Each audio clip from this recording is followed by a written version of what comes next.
Graça e paz. Irmãos, iremos abrir a Bíblia, a palavra de Deus, em Hebreus capítulo 3.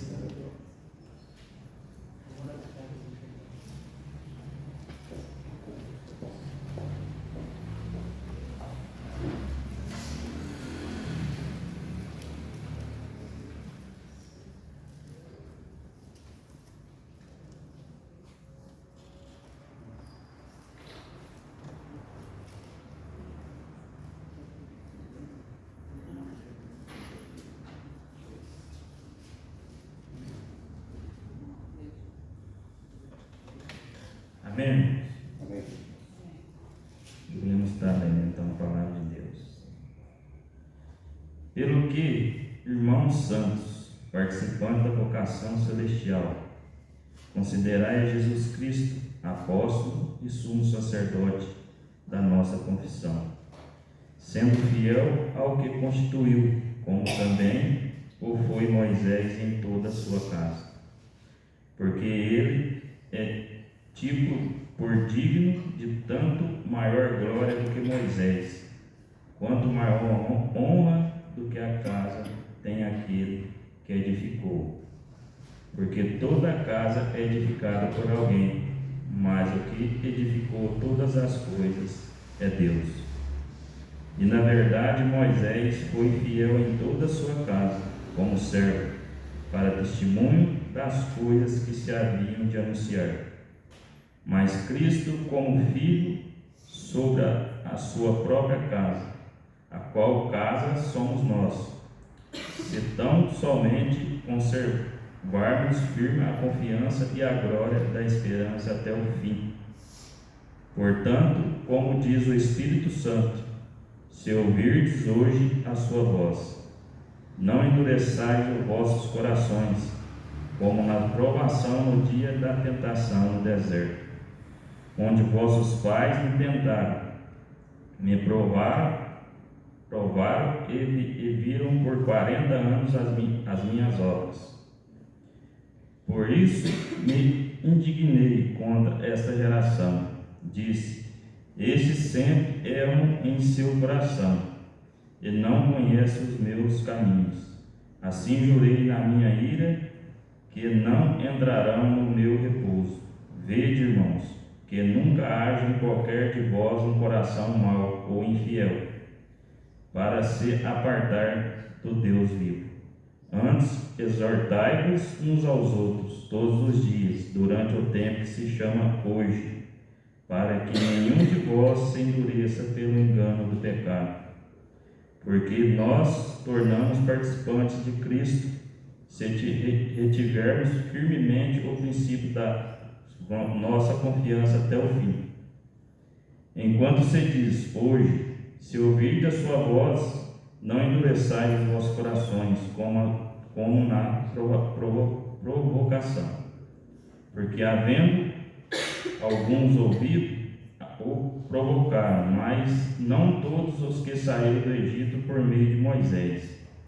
Mas com quem se indignou por 40 anos, se não foi porventura com os que pecaram, cujos corpos caíram no deserto? E a quem jurou que não entrariam no seu repouso, senão aos que foram desobedientes? E vemos que não puderam entrar por causa da sua incredulidade. Está lendo que Deus me deu. Temos que estar firmes em Cristo Jesus, irmãos, nosso Salvador. Assim, irmãos, não podemos endurecer nossos corações quando vier as provações. Temos que ser firmes para passar pelo deserto, onde muitos na época de Moisés endureceram seus corações, mesmo vendo a obra de Deus na vida deles.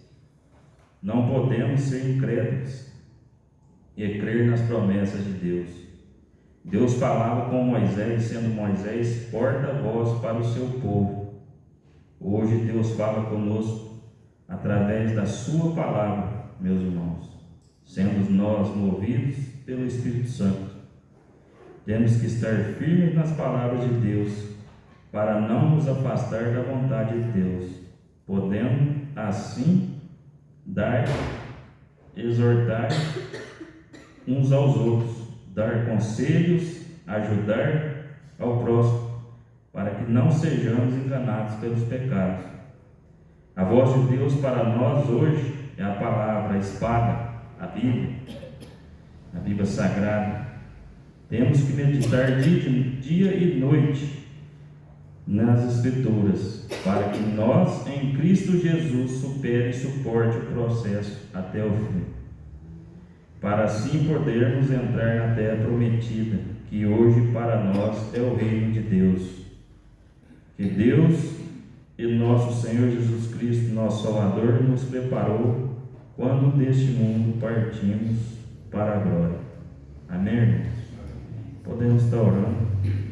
Querido Deus, grandioso Pai, obrigado a Deus por mais este domingo, aqui reunido com os irmãos, ó Deus. Que maravilha, Pai, está podendo louvar, te agradecer, te engrandecer, ó Deus, porque o Senhor é maravilhoso, ó Pai. Obrigado pelos visitantes, ó Pai. Obrigado por tudo, ó Pai. Abençoe a todos que puderam chegar na sua casa e aqueles que também não puderam, Pai, estejam com alguma enfermidade ou algo assim, ó Pai. O Senhor sabe de todas as coisas. Abençoe eles também, ó Pai. O Senhor esteja à frente de tudo, ó Pai, do louvor, da palavra do pastor. Esteja à frente de tudo, ó Pai, nos abençoando. Obrigado por tudo, ó Deus. Em nome do Senhor Jesus, que eu oro e agradeço. Amém.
Tá.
Podeis sentar, irmãos.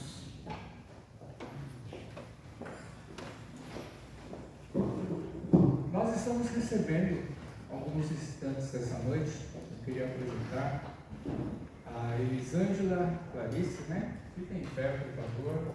Elas vêm de bem longe aqui para a nossa cidade, em lá de, se eu não vou tentar errar, Mato Grosso do Sul, Aripuanã, né? Isso. Mato Grosso do Sul, Campo Grande. Campo Grande, são da Igreja Batista também, elas já estão um tempinho aqui na cidade e vieram nos conhecer hoje, Né? Vocês sejam bem-vindos e fiquem bastante tempo com a gente. Podemos assentar. Quero corrigir uma falha, que já temos uma visitante já há 3 semanas, se eu não me engano, né? A Bianca, ela veio trazida pelo nosso irmão Diego. Fique em pé, por favor, para que a igreja possa, né? Alguns já conhecem já, né?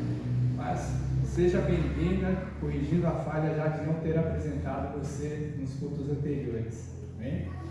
Irmãos, eu quero dar um recado importante. Semana que vem nós vamos ter a presença do pastor Eduardo aqui na nossa igreja.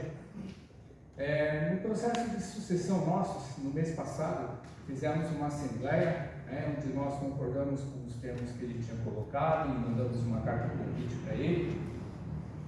E quando nós entregamos isso, foi na última vez que ele veio, foi no dia 2 de junho, e aí ele tem tempo de 30 dias para ele poder responder a carta.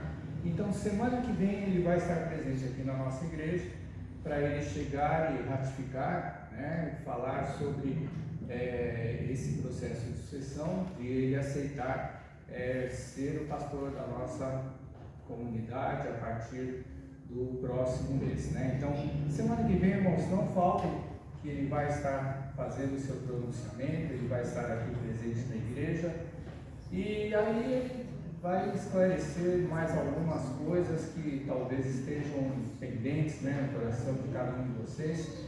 Então, eu vou pedir a vocês que vocês estejam presentes aqui semana que vem, sem falta, para poder ouvir o pastor não somente pregar, mas também ele poder chegar e ratificar a sua decisão. Amém? Agora é o momento de nós estarmos ofertando, dizimando na casa do Senhor. Eu quero chamar aqui à frente nosso irmão Zequinha, que vai estar cantando o hino de número 222 do cantor cristão. E você que veio preparado com sua oferta, seu dízimo, fique à vontade, esse é o momento.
dízimos e pelas ofertas. Querido Deus, grandioso Pai, mais uma vez aqui te agradecendo, a Deus, por tudo que já tem acontecido aqui nesse culto, Pai, até agora. O Senhor esteja conosco até o fim desse culto, Pai, nos abençoando, Deus. Abençoe aqueles que vieram trazer o seu dízimo no teu altar, Pai. E também aqueles que não puderam, Pai, que o Senhor possa estar abençoando, Deus, para que eles possam vir trazendo o seu dízimo também. Obrigado por tudo, Deus. O Senhor abençoa a palavra agora do pastor que será dita, Deus, para que enche nossos corações, Pai. Em nome do Senhor Jesus é que eu oro e desde já agradeço. Amém. Amém. Podeis assentar, irmãos.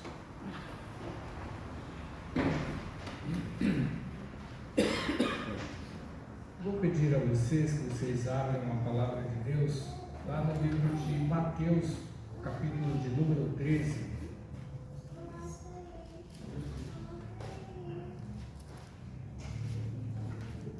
Provavelmente essa será uma das minhas últimas mensagens. Se eu ainda vier voltar a pregar alguma outra vez, numa próxima vez eu vou falar sobre Malaquias capítulo 3. Uma próxima vez. Mateus capítulo de número 13, versículos a partir do 34. São poucos os versículos, mas depois que fizer a leitura, não fechem a Bíblia de vocês que nós vamos falar sobre o conteúdo desse capítulo.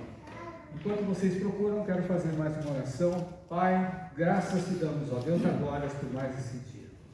Por tudo que o Senhor tem feito nas nossas vidas, ó Pai, pelo teu Santo Espírito que nos trouxe aqui à tua casa, Pai, pelos louvores que nós já cantamos, entoamos diante da tua presença, as ofertas, ó Pai, pelo nosso sacrifício de louvor que entregamos diante de ti, pela leitura da mensagem, na abertura, ó Pai, por tudo aquilo que já aconteceu aqui, ó Pai. Deus, Pai da glória, abre o nosso entendimento, fala pelo teu Espírito Santo. Que Jesus venha estar tratando no coração de cada um dessa noite. É o que nós pedimos e agradecemos em nome do nosso Senhor e Salvador Cristo Jesus. Amém. Mateus 13. Esse capítulo, só para vocês terem ideia, é um capítulo que tem 7 parábolas.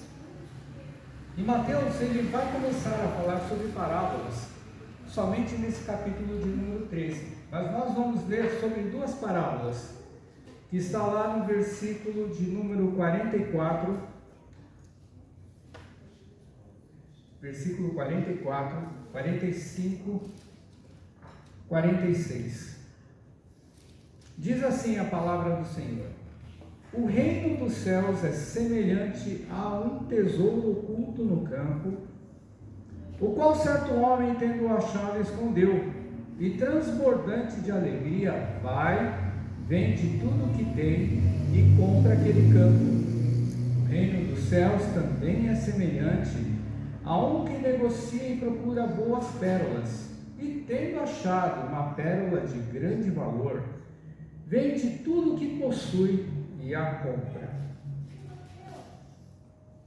Esse capítulo de números 13,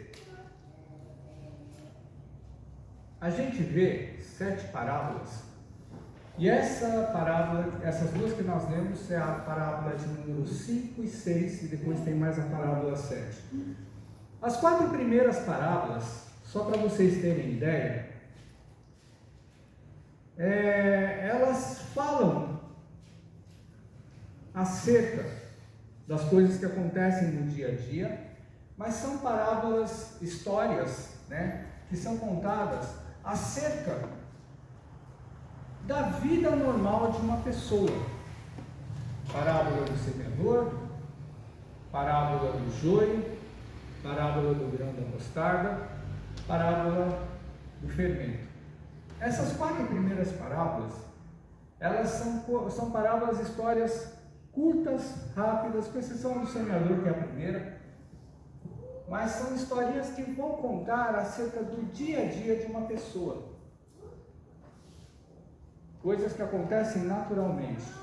Primeiro eu vou explicar para vocês o significado da parábola novamente. Parábolas são histórias curtas, figura de linguagens normalmente utilizadas, usando situações do dia a dia, para contar coisas de maneira muito simples, mas explicando uma verdade, uma profundidade acerca do propósito de Deus para as nossas vidas. Mateus, ele é um homem que ele escreve o seu evangelho para contar para o povo judeu que se converteu a Cristo acerca da história do Salvador e anunciando o reino de Deus, como é esse reino dos céus, o que Jesus ele veio fazer, de que maneira Jesus veio anunciar o reino dos céus. Tanto é que nesse capítulo 13, nessas parábolas, vai estar sendo contado acerca do reino de Deus e como ele é, de como nós nos achegamos a ele, de como Jesus ele veio mostrar o significado desse reino para as nossas vidas, tá? E assim, são historinhas curtas, como nós lemos essas duas parábolas bem curtinhas, simples, e que Jesus, um pouquinho mais à frente, depois que ele conta a última parábola, ele chega e fala para os seus discípulos: vocês entenderam? Interessante é que todos eles falaram que sim. Depois que Jesus ele explicou duas parábolas, a parábola do joio e explicou a parábola do semeador. O que é interessante é que quando nós começamos a analisar o sentido, o significado, aquilo que Jesus ele quer trazer, ensinar para nós, a gente vai ver que não é tão simples assim, essas parábolas. E Jesus ele fala uma coisa interessante. Os seus discípulos, em determinado momento, nesse próprio capítulo 13, eles chegam e perguntam para Jesus: por que o Senhor fala por parábolas? Voltem lá comigo, versículo de número 34.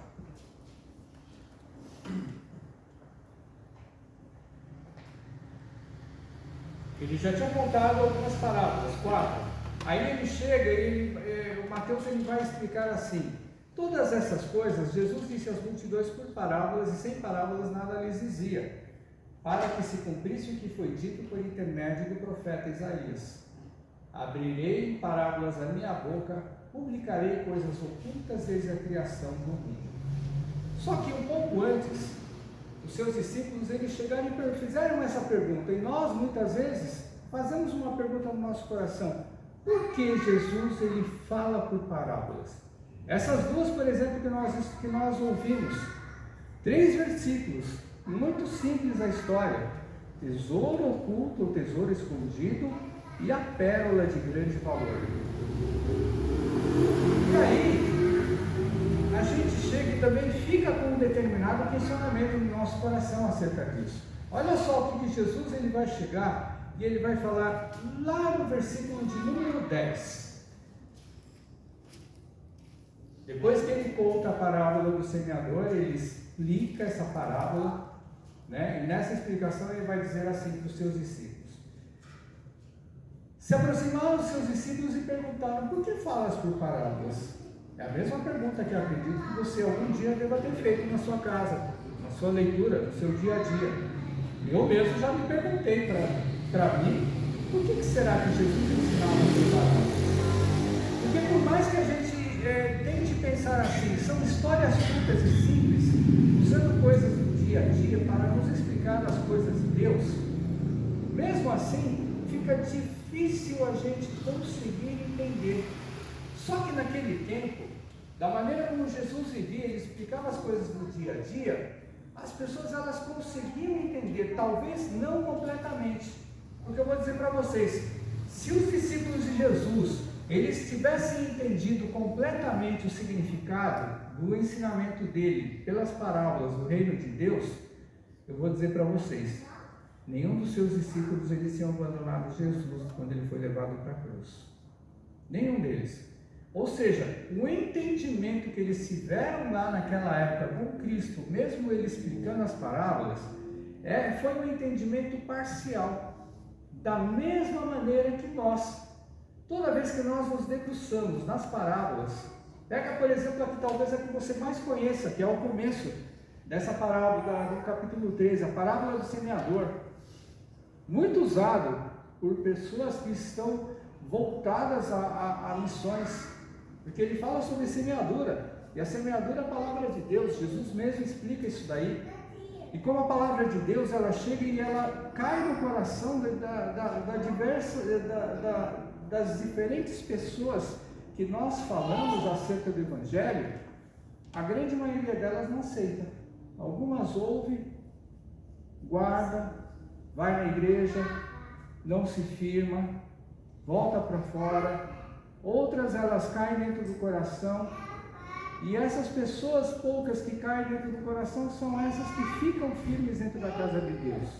E mesmo assim, quando Jesus ele termina nessa parábola, que cai em terra fértil, terra boa, do coração aberto para receber a palavra de Deus, diz lá que multiplica a 100 por 1, a 60, a 70, a 30 por 1, ou seja, mesmo assim, a palavra de Deus, ela não vai chegar e cair de uma maneira no coração das pessoas, em que ela vai crescer de tal maneira que, por exemplo, é a parábola do grão de mostarda, que Jesus ele conta, que depois que ele cresce, vira uma árvore frondosa, com muitos frutos, e que ele ainda cobre, ele dá sombra para os pássaros. Aí, Jesus ele conversando com seus discípulos e respondendo, no versículo 11 ele vai dizer assim: por que a vós, os discípulos dele, é dado conhecer os mistérios do reino de Deus, do reino dos céus, mas aqueles outros não lhes é concedido? Já começa uma coisa estranha aí, porque eu digo para você, hoje vivemos num tempo em que quem quiser conhecer a palavra de Deus, ele tem vários mecanismos, e principalmente na internet, quando ele coloca lá determinados assuntos, determinados textos da palavra de Deus, vão existir vários comentários, vários estudos, várias pregações. E eu vou dizer para vocês, você tem que selecionar, porque Paulo certa vez ele disse: ouve todas as coisas, retém aquilo que é bom. Agora, reter aquilo que é bom não é reter aquilo que interessa para você. Eu vou dizer para vocês uma coisa, nós que pregamos, vocês que pregam, a gente vai ver que na nossa massa de pregadores que existem, nenhum de nós é igual. Todos nós somos diferentes uns dos outros. Cada um tem uma maneira, cada um tem um jeito, cada um tem um modo de explicar e explanar a palavra do Senhor. O resultado, o conteúdo, a parte principal daquilo que está dentro da palavra de Deus, ele tem que ser igual para todos. Aquilo que a gente chama de exegese, aquilo que a gente chama daquilo que verdadeiramente eles queriam falar naquele tempo. Só que existem várias formas da gente expressar. Eu, por exemplo, não querendo falar de outros, mas eu, por exemplo, eu tenho o costume de chegar e falar sobre a palavra de Deus, para chegar e trazer os avisos, as advertências que ela nos ensina. Porque muitas vezes a gente pensa assim, nós como povo, nós como público, nós como frequentadores de igreja, eu falo que quando eu também sento no banco como vocês, a gente tem um instinto e um pensamento muito crítico acerca daquilo que a gente ouve. Quando a gente senta para aprender, quando a gente senta e fala assim, eu vou sentar para ouvir, a gente já entra num modo que eu vou estar assim, bom, quero ver o que essa palavra que está escrita aqui, ela vai me ensinar. Outras pessoas, quando elas chegam na casa de Deus para ouvir a palavra, elas chegam assim: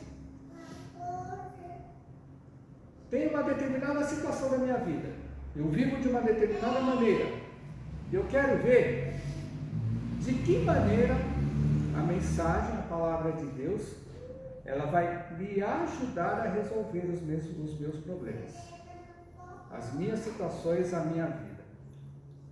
E aí, obviamente, que uma pessoa, quando ela chega com esse pensamento dentro da igreja, ela vai querer ouvir o quê? Alguma coisa que vai confortar a sua vida pessoal, o seu dia a dia, mas isso não necessariamente vai colocar ela dentro da presença de Deus. Irmãos, quando a gente chega e fala de Jesus, a gente vai ver que Jesus, ele era uma pessoa extremamente mansa. Só que ele falava tudo o que precisava. E eu vou dizer para vocês, tinha 3 tipos de público: aquele que ouvia, recebia e queria aprender e seguir, que eram os seus discípulos, aquele que ele estava ensinando, porque eles estavam sendo preparados para chegar e dar continuidade ao seu trabalho. Não somente os 11, tá, irmãos? Existiam outros discípulos que eles vão começar a ser citados, que foram muito importantes para a obra do Evangelho, posteriormente, e que não necessariamente eles estavam fazendo aquilo que os 11 fizeram. Por exemplo, Lucas, ele vai chegar e vai falar sobre várias mulheres que chegaram e elas foram importantes no tempo de Jesus, porque algumas delas sustentaram e financiaram a campanha de Jesus em anunciar e pregar o Evangelho. Porque muita gente pensa assim: eu sou de Deus, eu vou fazer a obra de Deus e quem vai me sustentar é Deus. Realmente, Deus ele sustenta, mas ele usa pessoas para sustentar. O dinheiro não cai do céu, a bênção da gente não cai do céu. Você já viu alguma passagem da Bíblia onde, quando Deus ele abençoa alguém, diz assim que a bênção caiu do céu? Não está escrito isso. Deus ele entrega. Ele entrega. Porque quem cai do céu, quem caiu do céu, foi o inimigo. Esse caiu do céu por causa do pecado. Então existem 3 públicos. O segundo tipo de público são aqueles que ouvem as palavras de Jesus, gostam das palavras de Cristo, as palavras do Evangelho, da pregação, são palavras agradáveis, mas elas estão com uma outra finalidade. Quando você começa a olhar e ver, muitos eram curados, muitos tinham seus problemas resolvidos. Jesus ele fala: a tua fé te curou. Eles ouviam a mensagem de Cristo, sentiam algo diferente no seu coração, eles conseguiam atingir uma fé para depositar em Cristo para que ele pudesse curar. Mais ou menos assim, né? Cristo não precisava da fé de ninguém para ele curar, mas ele chegava e falava para muitos ali: a sua fé te curou. Outros, Jesus ele falava assim: a tua fé não somente te curou, mas te salvou. Ou seja, eles não estavam procurando a bênção. Tinham as suas dificuldades, tinham seus problemas, mas algo daquela palavra que Jesus pregava os chamava para a presença dele. E quando Jesus ele fala e abre a sua boca, chama todo mundo para a presença dele. E aí a gente pode até fazer uma comparação com essa parábola do semeador.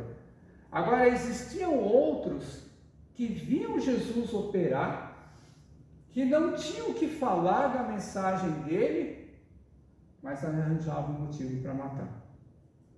Eram os fariseus, os saduceus e todos aqueles seguidores.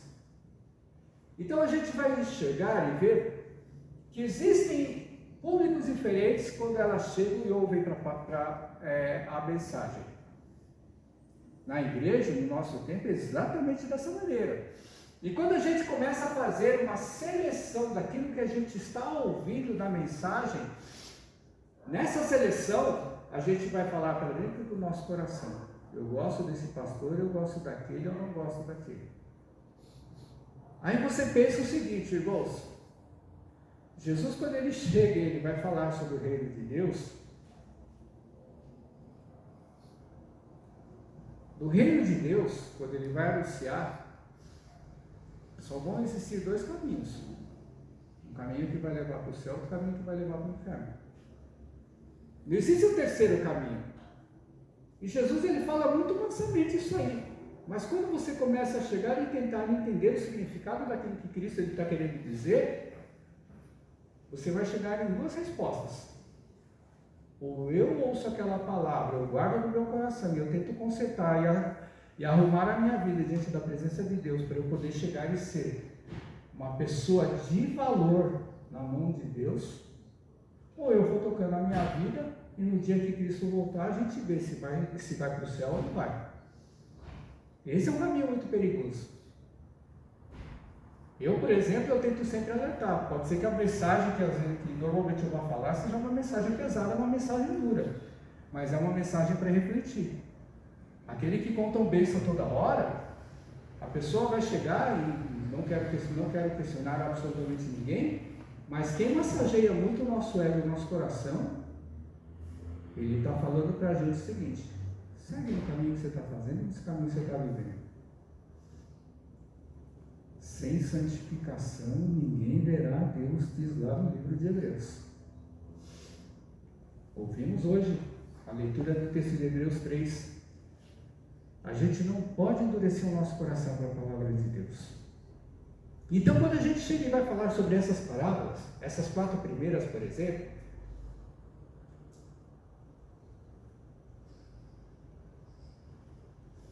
quando você vai fazer uma análise das 4 primeiras parábolas, você vai pensar o seguinte: bom, do semeador, da mostarda, do trigo, o fermento que chega e mistura no trigo e faz a massa crescer, no final é o trigo.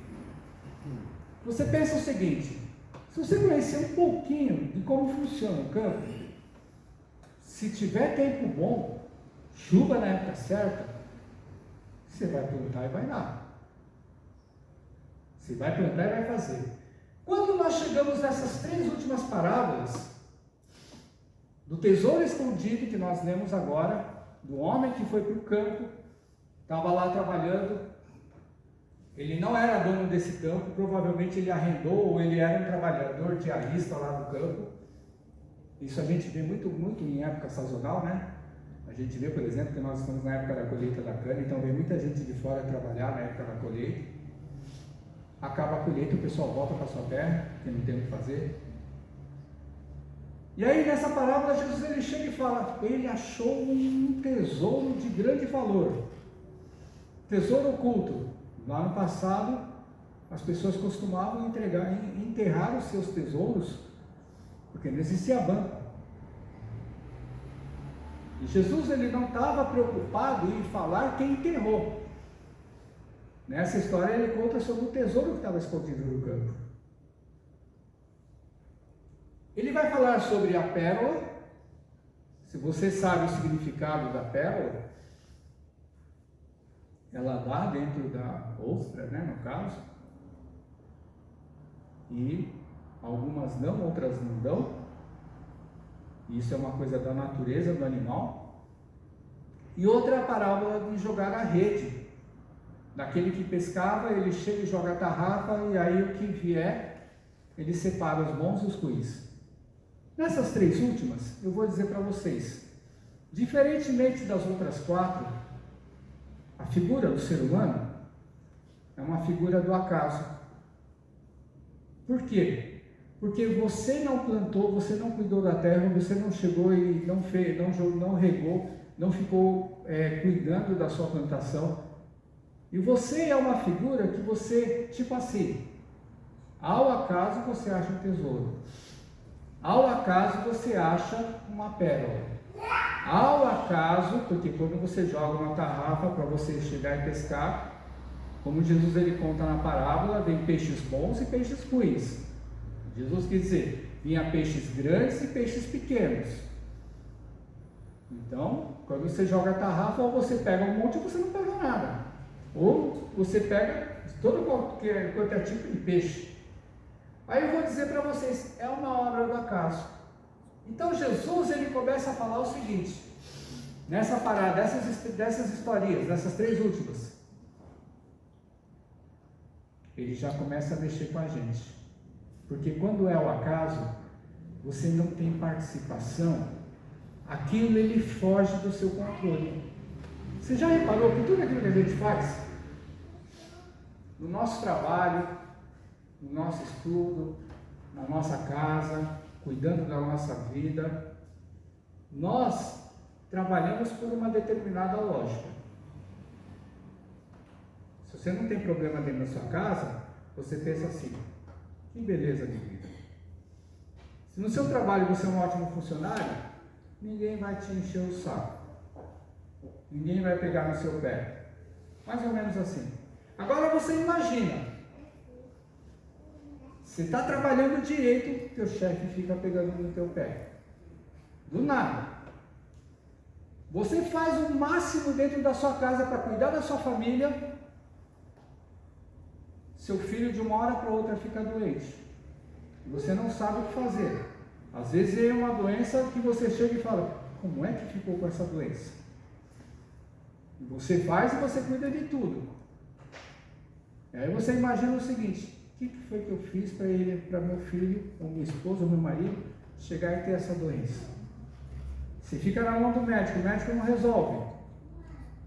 Foge do seu controle, você não tem condição nenhuma de você chegar e você ter uma solução. Você está trabalhando novamente. Você está feliz da vida no seu trabalho. Um belo dia, teu patrão ele chega, vai lá para o departamento pessoal que você está sendo desligado. Do nada. Imagina o seguinte, você está feliz da vida, você tem um monte de compromisso que depende daquele seu salário. Da noite para o dia, você chega e você entra o quê? Em desespero.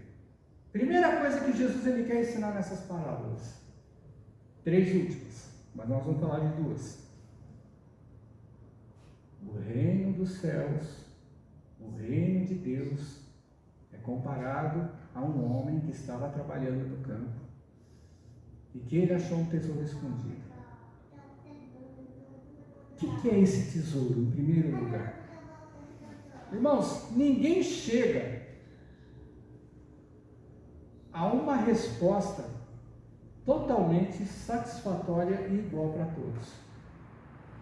Eu já ouvi vários comentários para eu poder chegar e falar sobre essa mensagem de hoje. Aí, a maioria deles eles chegam e falam assim: o campo é o mundo, o objeto é o tesouro, o agente é o homem. E o agente sendo homem, ele pode ser a figura de Deus. No mundo aonde ele acha um tesouro. Outras pessoas, quando eles vão olhar essa parábola, vão chegar e vão falar: esse tesouro escondido é a salvação que Jesus entregou para as nossas vidas. Aí vai dizer o quê? Nessa primeira parábola, a pessoa lá que estava trabalhando, ele não era dono do campo, ele era um diarista, acha esse tesouro, e o que diz a mensagem que Jesus ele fala? Não dá a entender que ele coloca no mesmo lugar, porque se ele coloca no mesmo lugar, o dono daquele tesouro que chegou e colocou lá um dia pode voltar e pegar esse tesouro. Provavelmente ele coloca num outro lugar, em terra. E vai dizer o quê? Esse homem ele vai, pega todo o dinheiro que ele tem, compra esse campo do seu arrendador, do seu patrão. Aí você pensa o seguinte: esse tesouro devia ser muito valioso. Se a gente, pensando por a salvação, mas salvação não se compra. E Jesus ele não está contando essa história com relação a esse sentido de nós comprarmos a salvação. Se eu entender que esse homem é a figura de Deus e o campo é o mundo, eu vou pensar o seguinte: mas para que Deus precisa comprar um campo? Essa parábola, provavelmente, ela só vai se auto-explicar na próxima, que é a que nós lemos. Por isso que, quando alguém chega e fala dessa mensagem, fatalmente ele vai chegar e vai ler da outra parábola.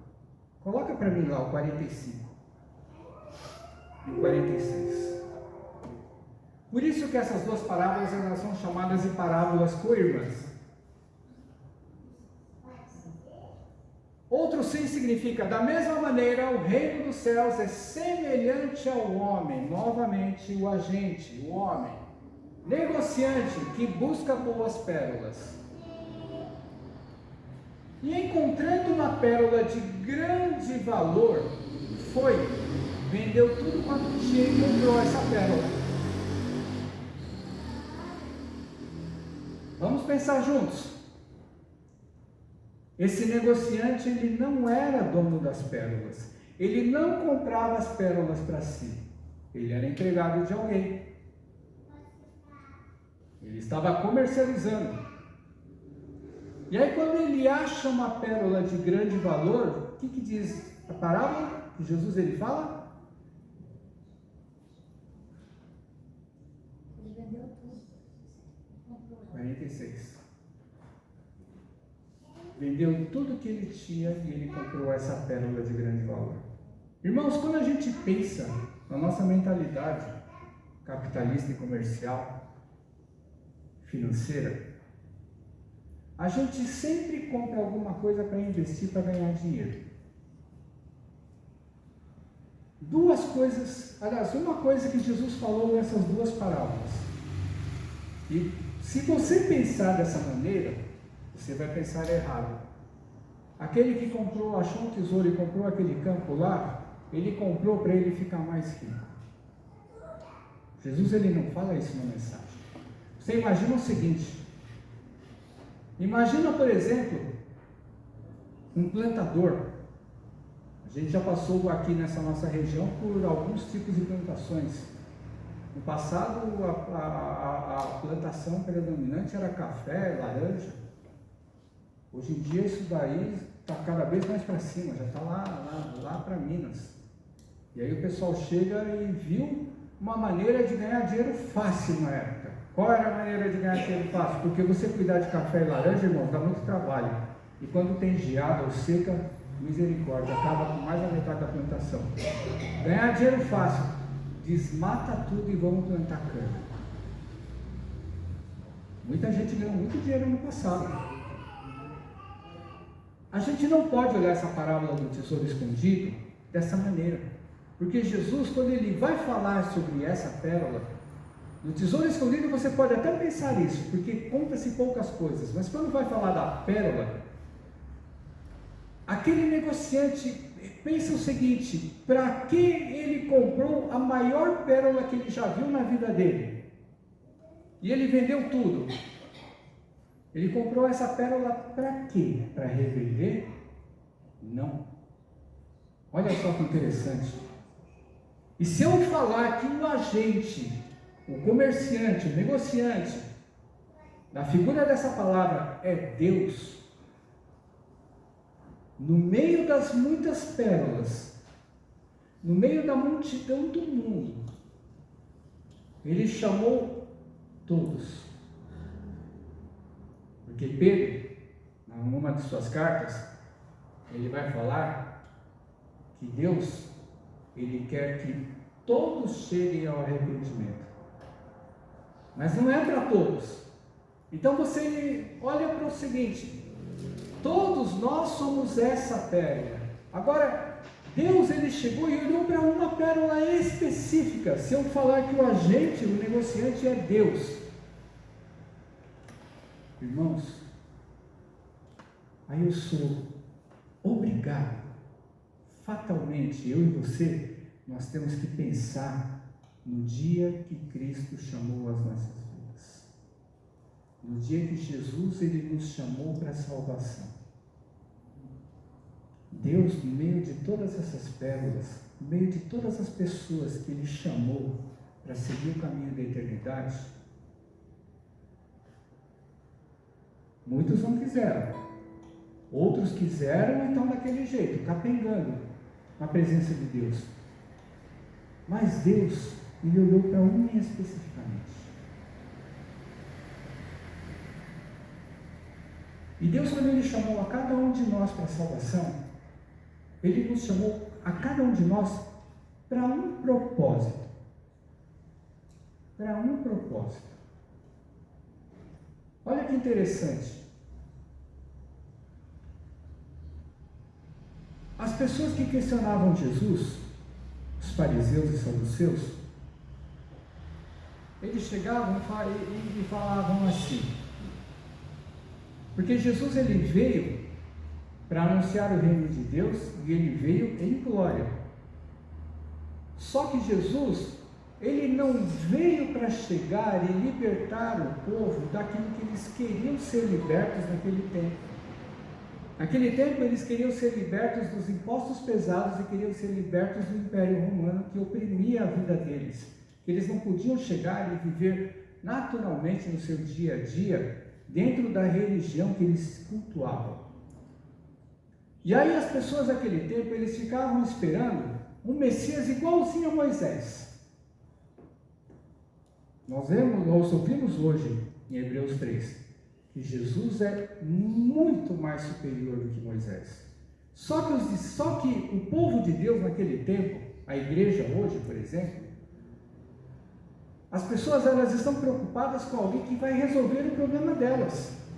E Moisés foi aquele que apareceu em nome de Deus, fez um monte de milagre, usando figuras da natureza para mostrar o poder de Deus. Moisés não curou ninguém. Jesus curou todos, aqueles que apareciam na sua frente. Mas Moisés, ele foi um homem que mostrou a glória e o poder de Deus, e foi um homem que enfrentou o faraó. Jesus, ele não veio para enfrentar o governador.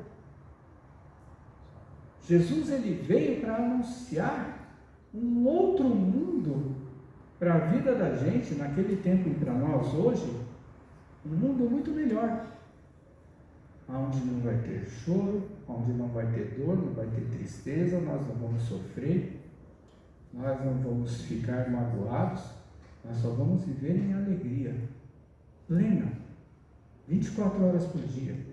Ele veio anunciar isso. E Jesus, ele tinha todo o poder para enfrentar qualquer um, mas ele não estava preocupado com isso. Ele estava querendo, e a única coisa que ele queria enfrentar era o poder que dominava o nosso coração.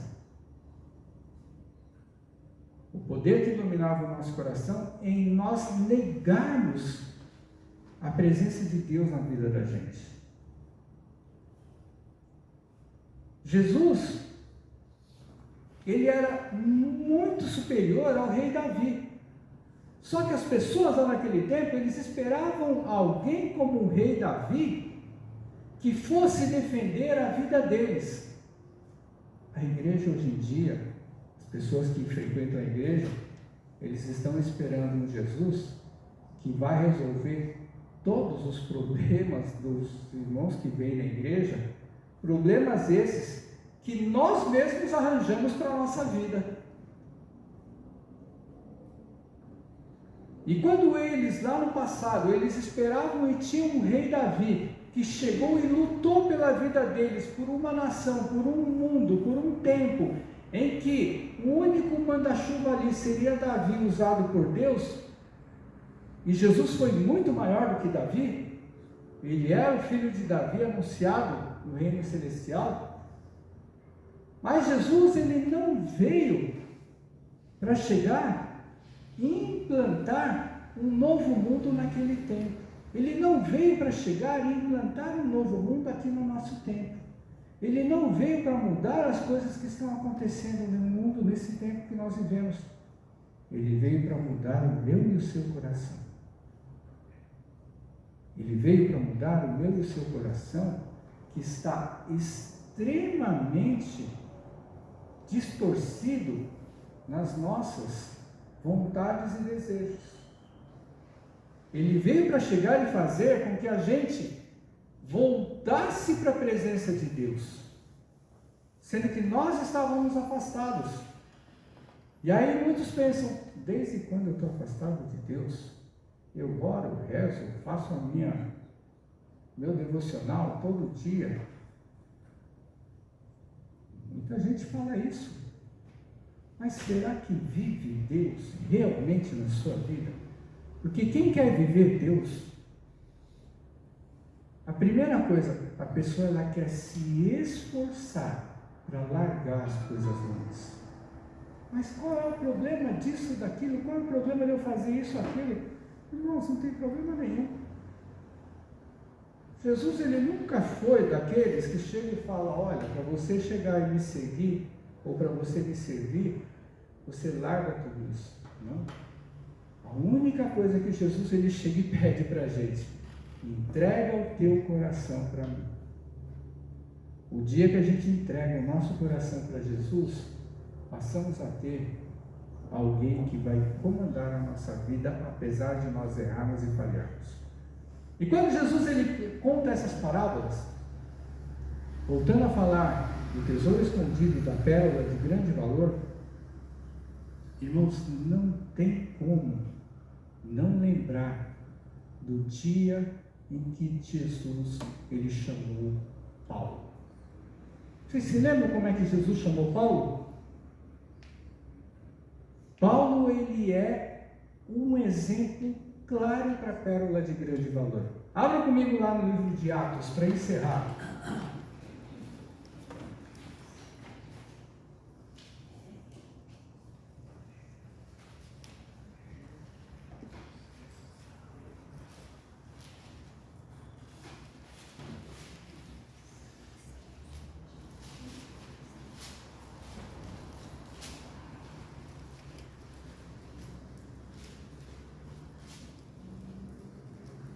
Atos, capítulo de número 9.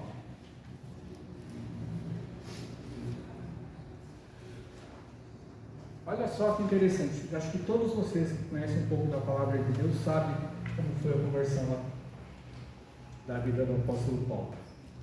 Está caminhando para Damasco para chegar e prender ou mandar matar um monte de cristão convertido. No meio do caminho, ele é derrubado, fica cego. Jesus fala com ele, por que você me persegue? Paulo, ele chega e fala, mas quem és tu, Senhor? E para alguém fazer uma resposta dessas, é porque ele sentiu a presença de Deus, ou ele sentiu a glória de Deus na vida dele. Se fosse alguma coisa ruim, eu acho que você já deve ter sentido alguma coisa ruim na sua vida. Você chega e você fala assim, em nome de Jesus, sai. Ou seja, quando é uma coisa ruim, a gente sabe do nosso coração. Quando é uma coisa boa, quem é crente sabe. Quem não é crente, chega e sabe que é alguma coisa do céu que está vindo falar com ela. E Jesus fala para Paulo, olha, vai para aquele lugar, na rua tal, que eu vou mandar um servo meu. Agora, olha só que interessante, porque quando você chega e você lembra da parábola da pérola, você começa a associar isso que está escrito aqui. Capítulo 9,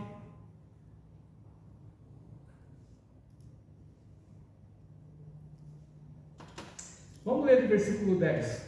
Olha só, que eu já tinha acabado de contar. Havia em Damasco um discípulo chamado Ananias. E disse o Senhor numa visão: Ananias. Ele disse: eis-me aqui, Senhor. Então o Senhor ordenou a ele: dispõe-te, vai à rua que se chama Direita, a mesma rua que Jesus ele fala para Paulo ele ir, e na casa de Judas procura por Saulo, apelidado de Tarso, pois ele está olhando. E vai entrar um homem chamado Ananias, e impor-lhe as mãos para que recuperasse a vista. Então Jesus, quando ele fala isso para Ananias, ele tinha contado para Paulo: naquela casa vai aparecer um homem, um profeta de Deus, para chegar e pôr as mãos na sua vida para que você volte a enxergar. Versículo 13, Ananias respondeu: Senhor, de muitos tenho ouvido a respeito desse homem, quantos males tem feito aos teus santos em Jerusalém. Muitas vezes pensamos nas nossas vidas: aquele ali não tem solução, aquele ali não presta a palavra de Deus. Às vezes a gente faz esses pensamentos críticos, mas olha só, versículo 14: para aqui trouxe a autorização dos principais sacerdotes para prender a todos que invocam o teu nome. Aí no versículo 15, Jesus ele fala: o Senhor disse: vai, porque esse é para mim um instrumento escolhido para levar o meu nome perante os gentios e reis, bem como perante os filhos de Israel.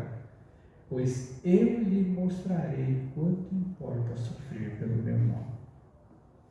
Quando eu leio esses dois versículos, eu lembro da pérola enorme que aquele negociante, ele vendeu tudo para adquirir aquela pérola. Eu estou olhando para Deus, lá do céu, ele falando para Jesus, porque quem chega na vida da gente é Jesus, não somos nós que chegamos na vida dele.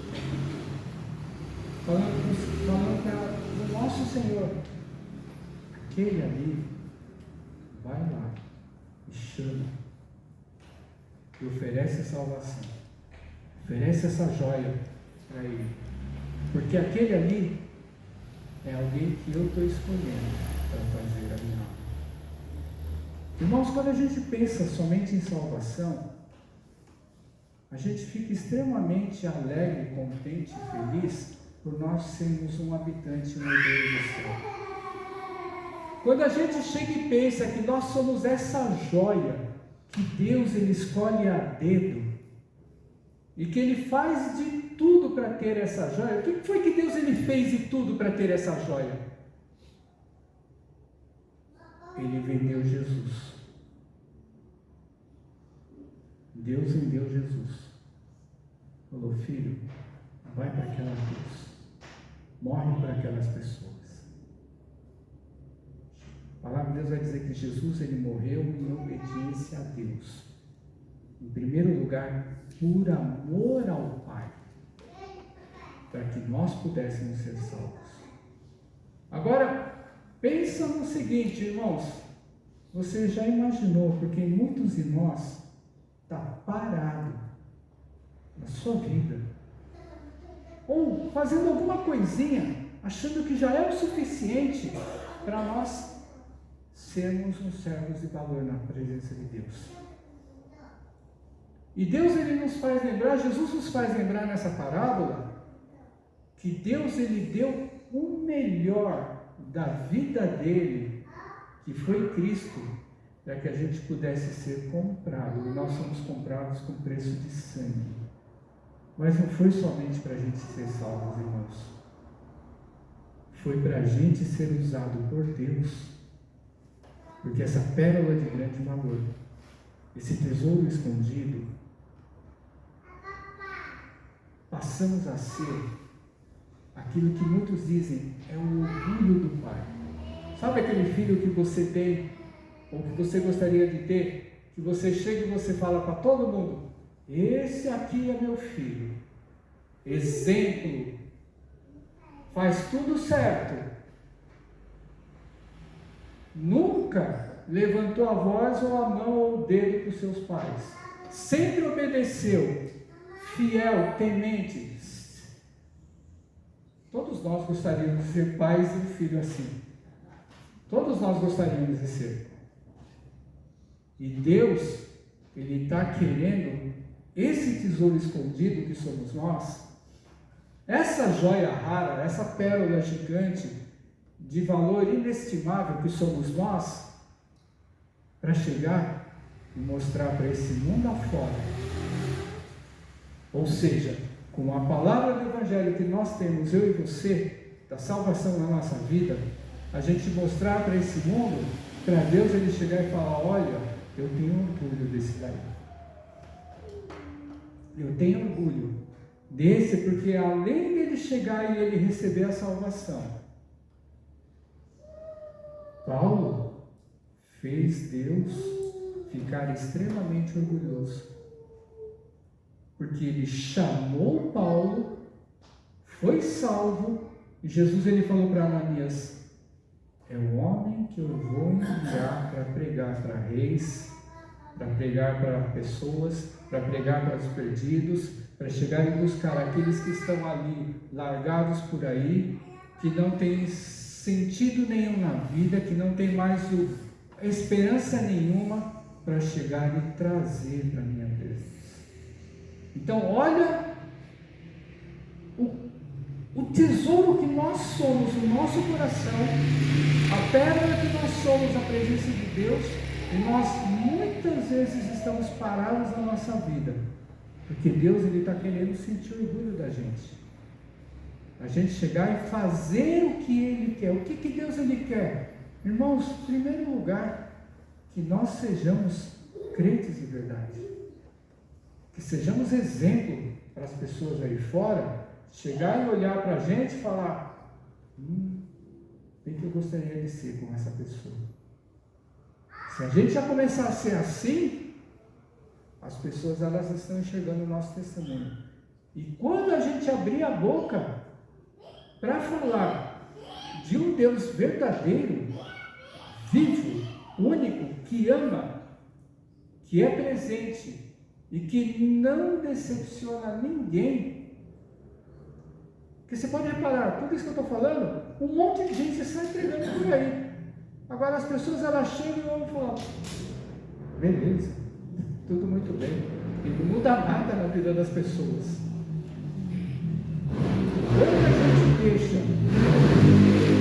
Quando a gente deixar Deus fazer na nossa vida o que Ele quer, eu digo para vocês, irmãos, você vai ver essa transformação de Deus na sua vida, porque nem você vai acreditar a transformação que o Senhor vai fazer na sua vida para te usar, isso independente da idade que nós temos. Seja criança, jovem, adolescente, adulto, idoso, não importa a idade da gente, irmãos. O que importa é a gente estar de coração aberto para Deus trabalhar e fazer através das nossas vidas aquilo que Ele quer.